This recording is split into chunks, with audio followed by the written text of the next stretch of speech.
Lions in the news for the last 2 days. Couple different reasons, though.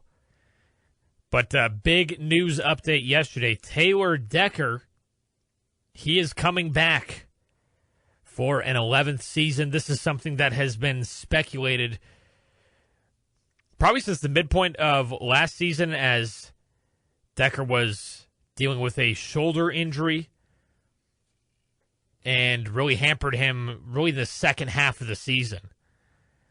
But he was able to really stay the course, especially this offseason, and make the decision to come back, which is huge. Huge for this Lions team. Not only the fact that he's going to be coming back, but also from the fact that he made this decision a lot sooner than Frank Ragnow did in the previous offseason. Where Frank Ragnow, he didn't make the decision to retire until all the way in June, which was way after the draft and the start of free agency. So if, hypothetically, for the sake of the argument, Frank Ragnow had retired sooner, then it would have given the Lions a little bit more time to try to find a different plan, an alternative. And obviously you see how that worked out this past season for the Lions. But Taylor Decker coming back, definitely good news for this Lions team, as that was a big question mark last year. Going in, what was this offensive line going to look like? And I thought at full health, actually didn't look too bad. Probably the first 5-6 games of the season.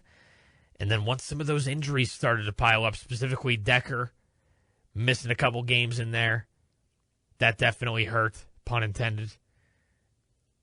And specifically that center spot. I think we got to find still a more permanent option there at center. So some of the offensive line inconsistencies lent their hand to some of the struggles for the Lions this season. But no, big news for the Lions with Taylor Decker coming back and doing so in a timely manner so that the Lions aren't a little bit of a bind. Like, hey, we don't know if he's coming back next season. Let's try to find an option now. And then, he comes back. I mean, getting another guy in that spot, I mean, depending on what type of move they would want to make, wouldn't be a bad idea anyways. But you don't want to be counting on him coming back either, like they did with Frank Ragnow, and then all of a sudden, I'm done, I'm retiring. And then I'm like, whoa, then it puts the team in a big bind. And definitely not what you want to happen for the Lions, especially for a second year in a row. You really want to go into this next season with a lot more of a tried and true, a solid offensive line compared to last season, because this Lions team, I mean, you could see what happens this the year before, even 2 years before. What happens when this Lions team is a solid, not only just solid, but top-tier offensive line. That's when Goff is at his most effective, and when Goff is at his most effective, that's when this offense is at its most effective, not only with the passing game, but the running game as well. The entire offense. This is the backbone of the entire offense. Got to make sure it's solid. So big news for the Lions there. Taylor Decker returning for year 11.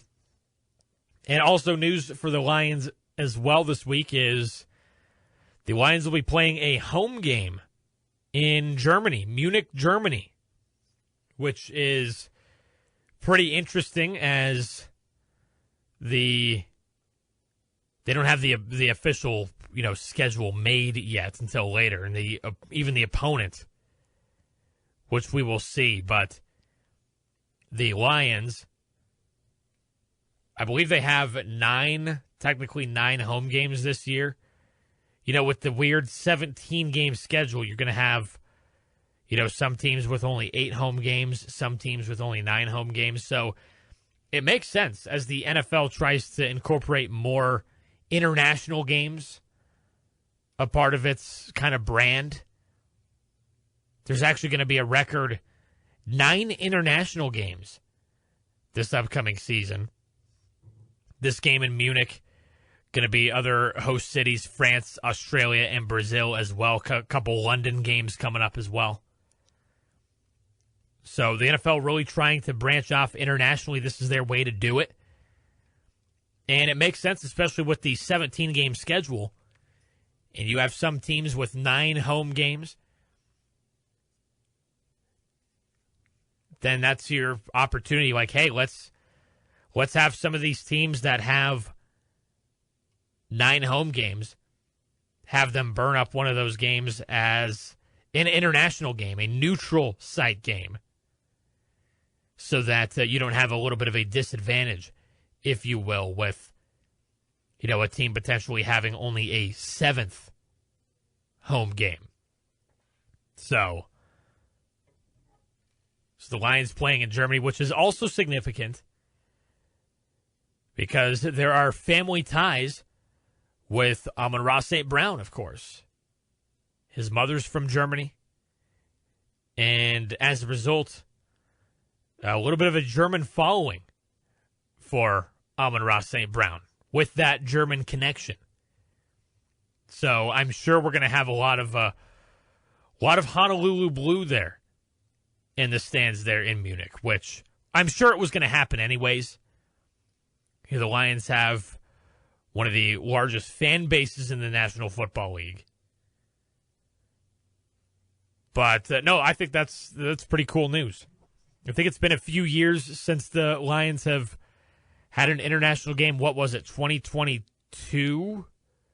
23? Or maybe I'm misremembering altogether. Maybe it was even before that. Maybe even pre-COVID that the Lions had an international game. But they played in one of those London games, I know, a couple years ago. But hey, and I'm really curious with the matchup as well. Because I know the knock on some of these international games is you have sometimes a kind of a dud matchup, like hypothetically Jets Raiders, like yuck, horrific. But yeah, the Lions getting a game in Munich. We'll see if they can even, depending on who they decide to line up out there, maybe it could be a pretty good matchup. I mean, if they get a divisional matchup, that'll be pretty cool in general. Like, hypothetically, what if you get, like, a nice Lions-Packers matchup there in Munich? I think that would be a pretty cool division matchup if you want to go that route.